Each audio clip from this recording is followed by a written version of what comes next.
Hello, I'm Adam Smith. I'm the Programme Director for Dementia Researcher, and I'm excited to be here in Helsinki for the 2023 Alzheimer Europe conference. While at the conference, I'm working alongside Alzheimer Europe to bring you insights from people living with dementia and carers who are involved in their work and in making the conference possible. In these 4 shows, we talk about the event, share some news from the sessions, and most importantly, talk about the essential contributions these individuals have made, not only to the event, but to Alzheimer Europe in transforming how we think about dementia. Today, with the assistance of Anna Rosenberg, who will be translating for us, I'm joined by Petri Lampinen. Hello, Petri. Hello. Hi, Anna. Thank you very much for joining us. Very nice to meet you. Petri lives in Finland and is a member of the European Working Group for People with Dementia. He was diagnosed with Fronto-Temporal Dementia, or FTD, in 2015. And since then, he's been working to raise awareness about dementia and to educate health and care professionals in Finland about FTD and what it's like to live with this less common form of dementia. Our wonderful translator, Anna, is a senior researcher at the Finnish Institute for Health and Welfare and the Karolinska Institute in Sweden. Her research is in dementia prevention, and she participates in public involvement activities for research projects in the field. We haven't scripted this, but I might have extra questions for you as well. All right. We need to, I'd love to know more about your work too, because dementia prevention has been an important theme of this conference so far.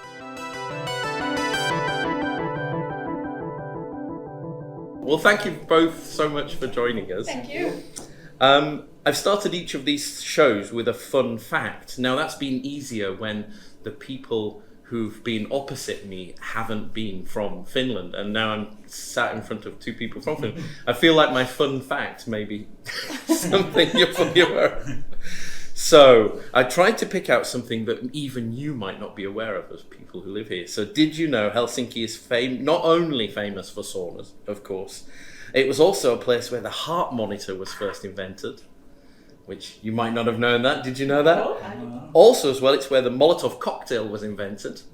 You did? I don't know if you knew that. I don't know why and when or how that came about. Plywood was invented here as well, which of course is used across the world. Ice skates. I suppose it's no surprise that ice skates came from... Ice hockey. Ice hockey came from here as well. And the dish drying rack. that's the best. I don't know what we did before the dish drying rack. Maybe we just dried things straight away or stacked the plates. But that's also came here. Sorry, Petri, I realise that's not entirely relevant. But tell me, as someone from Finland, what recommendation would you have had for people who are new to visiting or fun fact of your own? No, me suomalaiset olemme semmoisia sisukkaita ihmisiä ja vaikka meissä sanotaan, että ei me olla huumorintajuisia, niin me ollaan huumorintajuisia. Petri is describing the Finnish people and how we are as persons. We have the grit and the resilience, which is called the Finnish sisu, very important concept. And often people think that we don't have a sense of humor, but we do. Mutta me suomalaiset olemme vähän semmoisia sisäänpäin kääntyneitä, jos joudumme hissiin, niin katsomme alaspäin ja tunnemme, että henki salpaa ja emmekä missään tapauksessa puhu kenellekään hississä. Ja jos olemme linja-autopysäkillä, niin vähintään 10 metrin turvaetäisyys toiseen. We are a bit introvert though, so if we end up in an elevator, we all look down and are afraid of each other, and that's the same when we are standing at the bus stop, so always the safety distance. Easy during COVID, by the way. That's one of the one things that I did read in before on the website that says, what should you expect in Helsinki? And it talks about small talk isn't a thing. People don't do small talk to fill blank airtime. Just look down. Ja näitä 3 me rakastamme. And these are 3 things the Finns love. Salmiakki. Salty licorice. Salty licorice. Do you know, this is the first time this week I've had creme brulee in so many different flavours, including licorice-flavoured creme brulee. Interesting.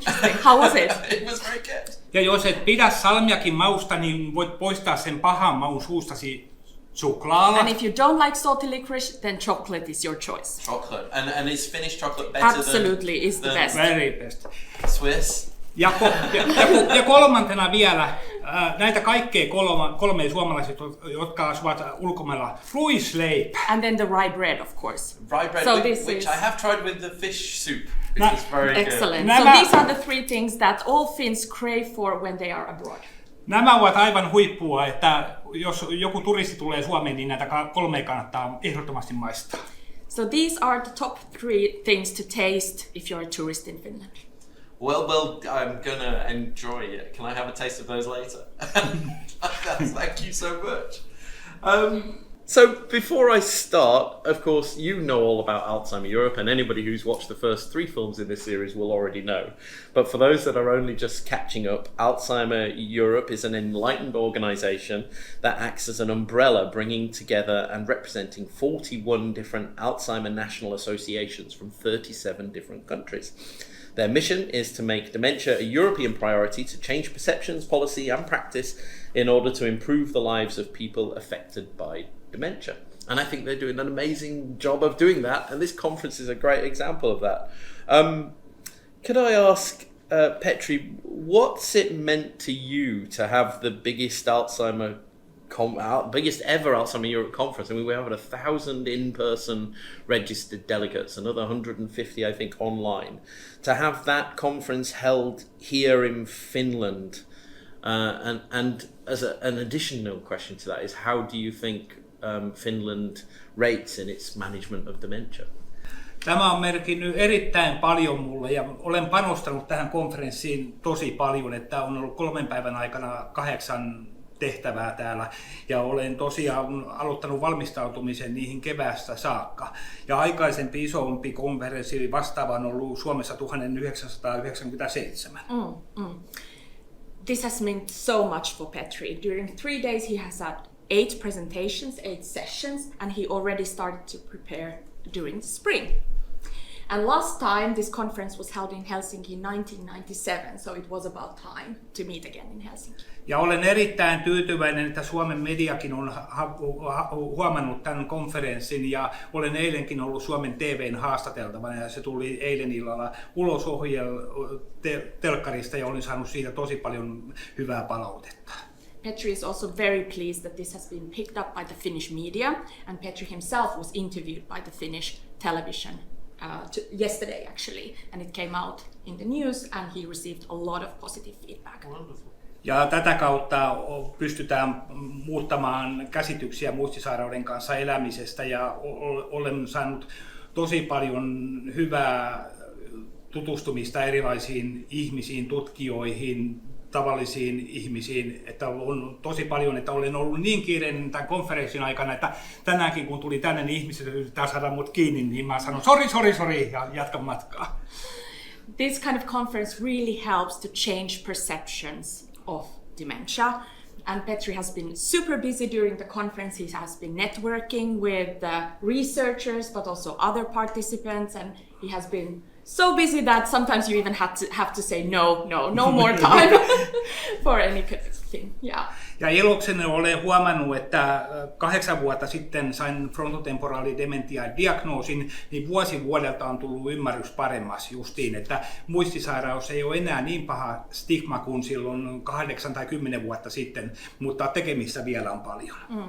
Petri was diagnosed with frontotemporal dementia 8 years ago, and it has been great to see that the awareness has improved over the years. There's still a lot to do, but the direction is right. Ja toivon, että päättäjät ja kansalaiset ymmärtäisivät, että muistisairaudet on lisääntymässä, niin pitäisi panostaa tutkimukseen, aivoterveyteen ja moneen asiaan. Ja sitten huomioida muistisairaan läheiset paremmin, että he saisivat niin tarvittavaa tukea. Ettei kaikkia resursseja ajeta alas, niin kuin nykyään valitettavasti tehdään. What the policymakers, stakeholders, citizens should understand is that the prevalence of dementia is increasing. So we need to invest more in research, in care, in policy, and also support the loved ones and the family members. You mentioned how being diagnosed with FTD. Was that a straightforward process? Being one of those rarer forms of dementia, I know that the process for getting that FTD diagnosis can be quite tricky, certainly in the UK where I know more about the health. Oli hyvin hankala saada diagnoosi, että keskimääräisin diagnoosiaika, kun saadaan FTD-diagnoosi on 4 vuotta. Mulla kesti 2 vuotta ennen kuin saatiin diagnoosi ja se oli perheelle ja mulle tosi stressaavaa aikaa. Olen siitä tyytyväinen, että Suomessa tehdään tosi hienoa tutkimustyötä. Olen tänäänkin kiittänyt vastaavia Itä-Suomen yliopiston tutkijoita, että niin kun olin siitä tyytyväinen, että jotkut ihmiset tulevaisuudessa saa paljon nopeammin diagnoosin, niin ei ole niin suurta stressiä sitten. Mutta tutkimukseen pitää mun mielestä panostaa entistä enemmän. The diagnostic process was not straightforward at all. It took for Petri 2 years to be diagnosed correctly. Average time is about 4 years, and it was a very stressful time for him and his family.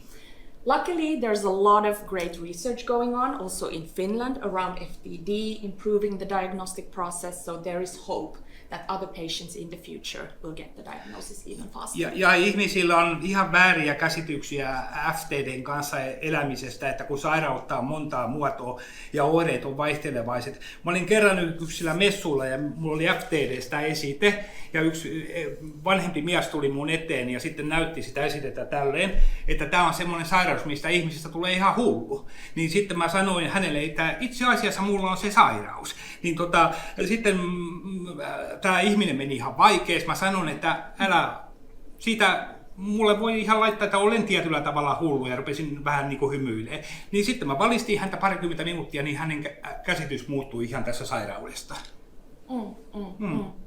Petri would also like to remind that this is a disease that comes in many shapes and sizes, and the symptoms can vary a lot. And this is something to keep in mind. So, for example, once Petri attended a convention and he had a brochure about FTD, and a man came to him and said, listen, this is the kind of disease when people get crazy. They become crazy. They are crazy people. So Petri told that he has this disease and educated this man about the disease. And it was a successful outcome. The man learned new things about this disease and how it actually portrays in people. Well, that's an interesting story. I'd love to know more about that. We'll have to get you back to do a special podcast just on that process of diagnosis, because FTD, one of the rarer forms, but there's still, I mean, considering that there isn't, as you say, there's a vast amount of research. I mean, in Finland, I know where I work at UCL, there's a whole group dedicated to FTD as well. So thank you very much. You mentioned at the start of there that you've already given so many talks and you've been involved in so many sessions. Can you tell us a little bit about those sessions and how you found it? Were you nervous, or tell us about those sessions and how you found it? Olen tottunut esiintyjä, niin ei tuota vaikeuksia ja olen järjestelmällä. Mulla on kaikki paperit hyvin omissa kansioissaan ja rakas vaimoni on pitänyt mun aikataulusta ja ohjannut mut oikeisiin paikkoihin, että ilman häntä olisin ollut pulassa. Petri is an experienced speaker. He has been in a lot of conferences, and the key to success is the preparation. He has his papers in different folders so he can keep track of all the presentations. And Petri's wife, of course, is a key here. So she supports with the timetable and kind of scheduling and helps Petri find his way to the right place at the right time. Ja odotin innolla konferenssin avausta, että pääsin lavalle Chris Robertsin kanssa. Chris on mahtava, hyvä ystäväni ja olemme aikaisemminkin ollut yhtä aikaa lavalla ja meidän yhteistyömme sujuu oikein hyvin. Petri was especially excited about the plenary session, which kicked off the conference. So he went to the stage with his good friend Chris Roberts and gave the plenary speech. So that was something to remember. I think that standing alongside other people that you've worked with before can ease it, it can make you feel. The theme of this week so far from everybody I've interviewed from the working groups has been how warm and receptive the audience has been to everybody, that there's no kind of questioning about the value of this. Everybody kind of understands that it's added, really enriches the conference by having people here with lived experience to chair the sessions and to talk about that. Ja olen siitä tyytyväinen, että Alzheimer Europe ja Suomen muistiliitto tiesivät ja katsovat mun ohjelman, niin tämä runko on rakennettu vähän sen mukaan, että mä kerkein tilaisuudessa toisiin, että minun toiveeni on huomioitu hyvin. And also the good collaboration between Alzheimer Europe and the Finnish Memory Association. They got together and kind of looked at the schedule and planned Petri's schedule in a way that he can attend all the sessions he needs to, and he can contribute in a good way. So that was very good. Can you remember particularly the session? So you mentioned the plenary, that you spoke at the plenary at the start. But what other talks have you been chairing or speaking at the other things? Missä muissa sessioissa olit kuin tässä plenaarisessiossa? Olen ollut, kumpa muistaisin, olen ollut Suomen muistiliiton järjestämässä, missä kerroin omasta osallisuudestani ja sitten kerroin elämästäni dementian kanssa ja sitten kerroin omista oikeuksistani Itä-Suomen yliopiston tässä kansainvälisessä tutkimuksessa, missä oli Ruotsi ja Suomi mukana. So one session was organized by the Finnish Memory Association. Then there was one session where Petri explicitly explained about his life, what it's like to live with dementia. Then there was one session where actually an international research project was showcased where Petri is actually a co-researcher and is around the legal rights and rights for people living with dementia. I actually saw that session and it was very impressive work. So waiting for the research paper to come out.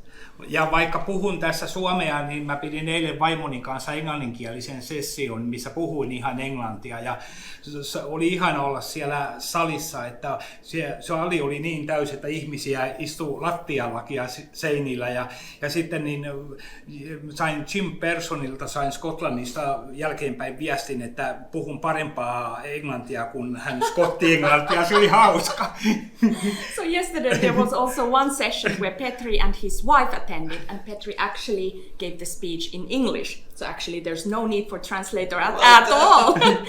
And the room was packed. It was a fantastic session. I was there as well. And afterwards Petri told that he got a message from Jim Pearson from Scotland saying that Petri's English is actually better than the Scottish English. So ja siellä kerroin nimenomaan hyvästä elämästä dementian kanssa, kuinka aktiivinen olen ja kuinka olen oppinut, kuinka olen pitänyt itse ilman vaimoni tukea Alzheimer Europeen yhteyttä, käyttänyt hyväkseni tekoälyä käännöksissä, saanut hyvää tukea lähimmäisiltä, auttanut lähimmäisiä, ottanut voimaa luonnosta, ihan monipuolista elämää aivoterveyden kannalta.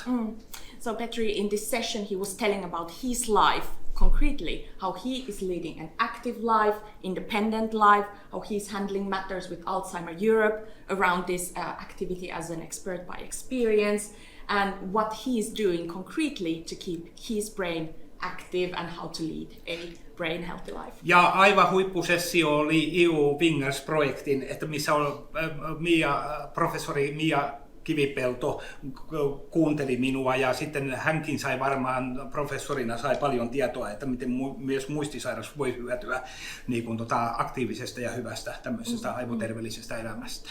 And on Monday, Petri attended the EU Fingers session in the afternoon, where he was telling about his experiences as an expert by experience as a member of the advisory board that we actually have in the research project, and how Petri was telling that.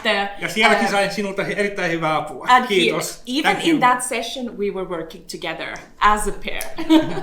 I love what about this is that this isn't some tokenistic representation, is it?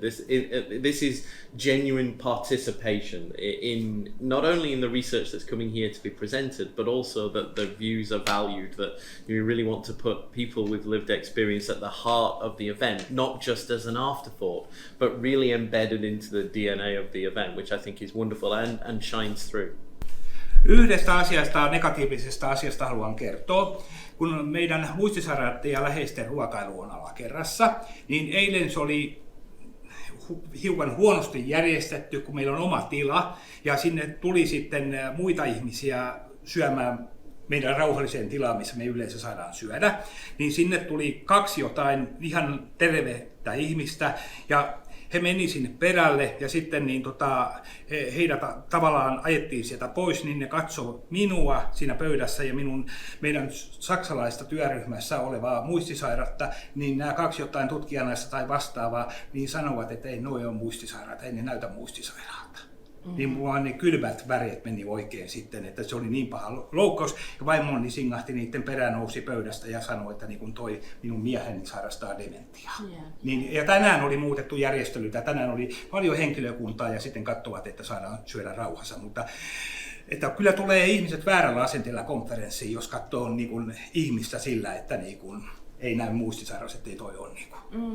Se oli niinku loukkaus. Yeah, there is one negative experience from the conference. It was around lunchtime. There's usually a reserved seating area for people living with dementia and their family members so that they can have their lunch in peace. And yesterday there was a little bit hiccup in the logistics and there were other people as well. And Petri heard an offensive comment about how he doesn't look like somebody who has dementia.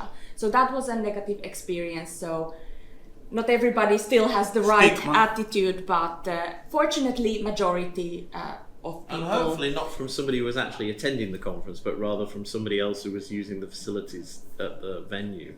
I hope. You'd hope that people here would know better than to talk about that. So and we still have work to do. Well, but, and I think it is a challenge to raise that question, isn't it? Because not everybody, particularly with FTD, the kind of dementia you have is it's not all about memory problems and things like that. FTD is very different to Alzheimer's disease, and not everybody recognises those different symptoms. Well, I'm sorry you had that experience, but hopefully it's not shaded you overall. So could you just tell me, what have you most enjoyed over the course of the week? And did you, from your attending sessions, have you learnt something new? Olen nauttinut eniten siitä, että olen verkostoitunut. Olen saanut kutsuja puhumaan eri puolille Suomea, niin sinun kun työnantaja on ottanut yhteyttä, minun pitää tarkistaa yksi projekti vielä. Ja sitten tosiaan on ollut kiva nähdä semmoisia ihmisiä, kenen kanssa on ollut vain internetissä, somessa tekemisissä ja nyt näkee kasvotusten. Niin monet sanoo, että olen nähnyt sinut vain ruudulla, kuten sinutkin. Niin, se on kiva ollut nähdä ihmisiä kasvotusten. The best thing has been the networking. Connecting with new people. Petri has received a lot of speaker invitations to new events and also being able to communicate face to face with people who you've only seen online so far. For example, we haven't met in person before, prior to this conference, only in Teams in connection to our project. So that has been very nice. And that's when you suddenly realise everybody's a little bit taller than you were expecting or a little bit shorter. Exactly. What would you say to anybody who is thinking about becoming involved in Alzheimer Europe or who wants to, because you've been, been incredibly successful in raising awareness in your own country. What would you say to anybody thinking about becoming involved or in campaigning in and around where they live? Sinulla on halua jakaa ajatuksia ja kokemuksia ja uskot yhteiseen tekemiseen ja sen kautta saatuihin hyötyihin. Ja sitten tunnistaa omat voimavarat ja toimintakyvyt ja sitten niin sanotusti antaa palaa ihan omien voimiensa mukaan. Mutta kannattaa justiin huomioida läheiset, että minäkin olen kysynyt niin kuin täälläkin vaimoltani, että miten sinäkin voit, että kun toinen auttaa, ettei auta ajatella silleen, niin kuin, että kuinka toinen jaksaa, ettei auta ajatella omaa itteensä. Mutta sen takia mä teen sitä, että niin, mä hyödyn tästä itsekin, mutta sitten, että toiset hyötyy justiin. Että. So Petri really wants to encourage all people to get involved. People who share, people who kind of have the desire to share their personal experiences, share their stories, and who really believe that great things can be achieved by combining forces. And it's good to keep in mind and have a realistic understanding of one's own functional ability and resources, and also kind of take into consideration the loved ones and not overburden the loved ones. But it's really driven by the desire to help others, help research and help other people. Ja me muistisairaat sekä läheiset pystymme avoimuudella avaamaan ovia, että jokainen kun me kannamme omat kortemme kekoon, niin sitten se lopulta sitten muuttuu tämä käsitys yleensä. Yeah. And when people living with dementia, their family members, when they share their experiences openly without any shame, that really helps raise awareness, change the perceptions, and really change the future. I couldn't agree more. And I think particularly when people touch on some of the topics that everybody shies away from so much. I've heard people from the working group this week talk about, topics, like intimacy and incontinence and falling over and some of these embarrassing things that are perceived to be embarrassing that are just on the table to be discussed. And I think that's one of the brilliant things about this event particularly is that there's no topic that's off limits, if you like. Everything can be to be discussed because these are the things that are really important. And if you've got that passion, I think you can come forward and talk and represent the views of so many other people. This is brilliant. Thank you so much. Thank you. Anna, I'm just going to give you a quick chance. Because obviously I know this interview today isn't about you, but tell us, where can we find out more about your own research? I don't know if you and the viewers are familiar with the finger study. So that is basically in the core of our research. So the finger randomized controlled trial was the first large long-term intervention study to show that a multimodal comprehensive lifestyle program can help maintain cognition and reduce the risk of cognitive decline among older adults. So really our activities are very much centered on finger. We are developing, optimizing that concept. We are working on brain health promotion, dementia prevention, not just lifestyle, but also exploring other avenues like combining lifestyle with disease-modifying medications, other medications. So really we are working hard to take the next steps in this field. So by Googling finger trial, worldwide fingers, Professor Mia Kivipelto is the head of our research team. So this is where you can find more information about our research. Thank you. We'll put a link in the show notes that goes with the recording. Thank you so much. I'm afraid that's all we have time for today. I'd like to thank the remarkable Petri Lampinen and, of course, the wonderful Anna Rosenberg, who translated Petri's words so wonderfully for us today. I'm Adam Smith, bringing you behind-the-scenes insights from the 2023 Alzheimer Europe Conference. Thank you so much to all of our guests who've joined us this week from Alzheimer Europe, bringing us together and sharing news of their amazing work and involvement. And we hope we'll see everybody at Alzheimer Europe 2024. Thank you.